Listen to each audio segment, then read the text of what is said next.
Adapun terkait dengan materi bersyukur ini, Pak, kenapa sebetulnya kita susah bersyukur? Pertanyaan paling mendasar begitu. Ternyata yang kalau kita tafakuri dalam ayat-ayat ya, itu karena dua faktor. Satu, karena kita tidak paham arti syukur sehingga sulit untuk bersyukur. Ini bukan hanya konteks di Ramadan saja, di luar Ramadan pun demikian. Contohnya apa? Orang yang tidak paham arti syukur. Kan para ulama mendefinisikan syukur itu meskipun banyak variasi perbedaan teks, pengertian, tapi substansinya sama, Pak. Bahwa syukur itu adalah taqarrub ilallah. Cara atau sikap kita berterima kasih kepada Allah, sikap berterima kasih itu harus semakin taqarrub kepada Allah, kan begitu inti syukur itu.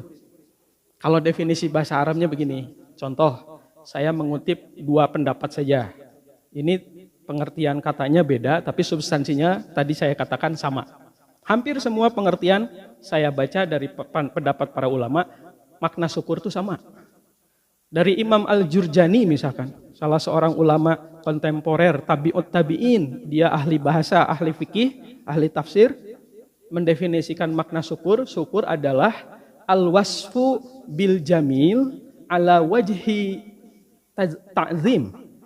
Ala wajhi ta'zim bi tajbil ala lisani wal janani wal arkani. Itu definisi yang pertama.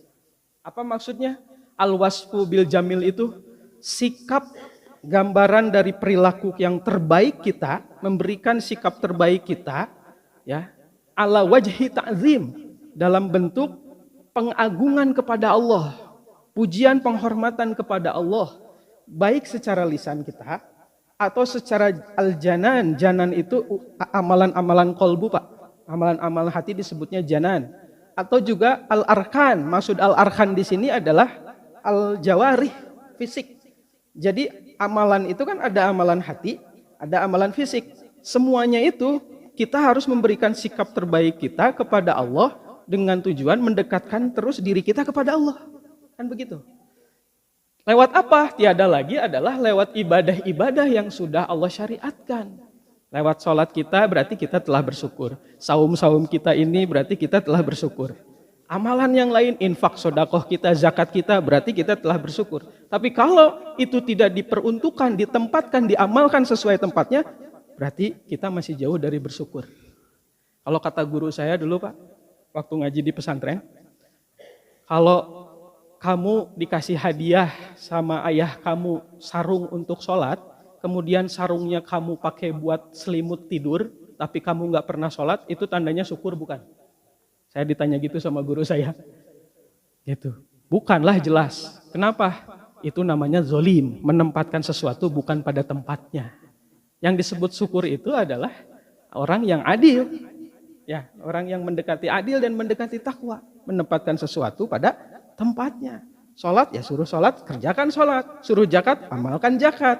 Suruh ini sama itu, sama Rasulullah begini dan begitu amalannya, kerjakan itu tandanya syukur. Begitu. Ya kurang lebih, jadi substansinya memberikan sikap terbaik berupa pengamalan-pengamalan yang sudah Allah dan Rasulnya tetapkan untuk senantiasa semakin mendekatkan diri kepada Allah. Itu berarti syukur. Nah, Ramadan momennya kita itu dibuat hidup teratur, Pak. Ya, secara nggak langsung. Sahur, menahan lapar, menahan haus.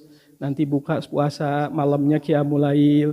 Terus mengulang seperti itu agar apa? Ala mahadakum la'allakum tahtadun.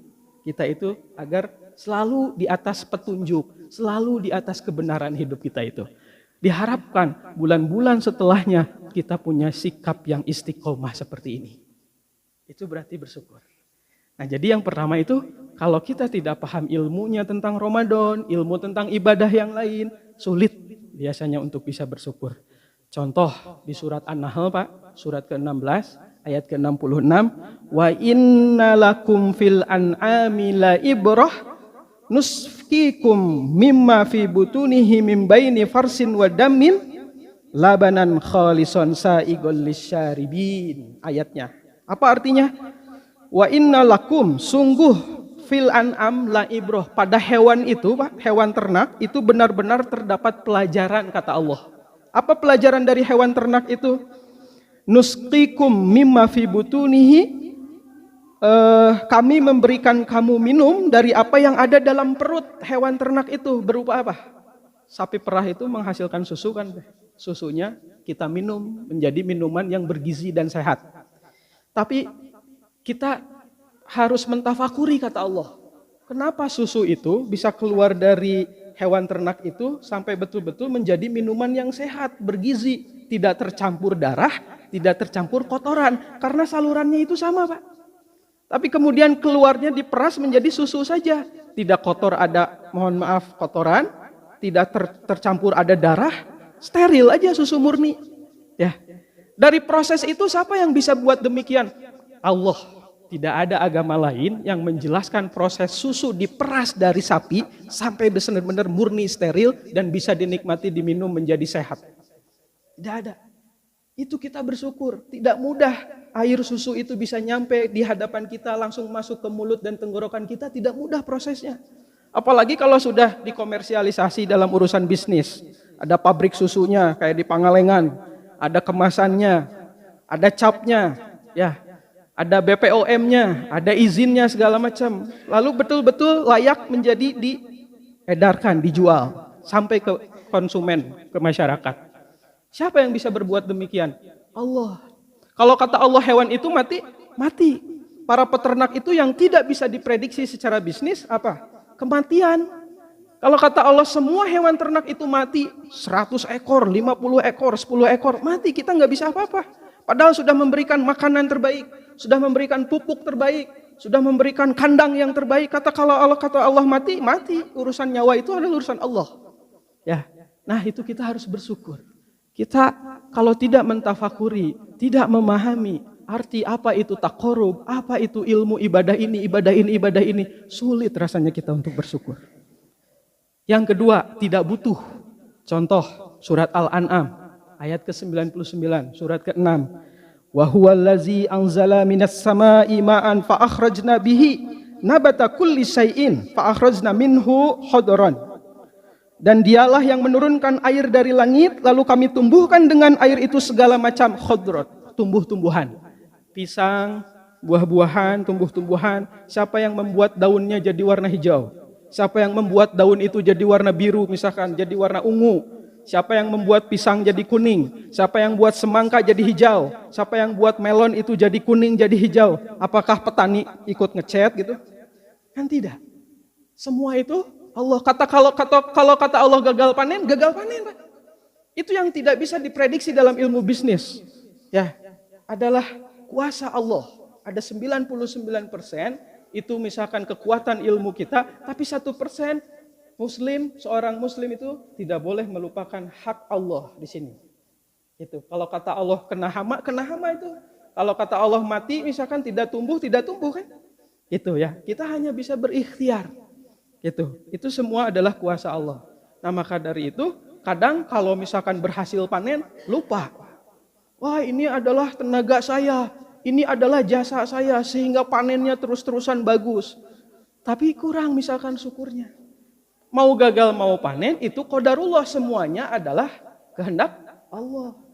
Ya, jadi harus senantiasa menjaga rasa syukur. Nah, begitupun ketika dalam keseharian, bukan hanya contoh sawah panen buah-buahan atau tumbuhan, bukan hanya sekedar susu yang keluar dari hewan ternak, apapun amalan keseharian kita itu semuanya adalah untuk ibadah kepada Allah.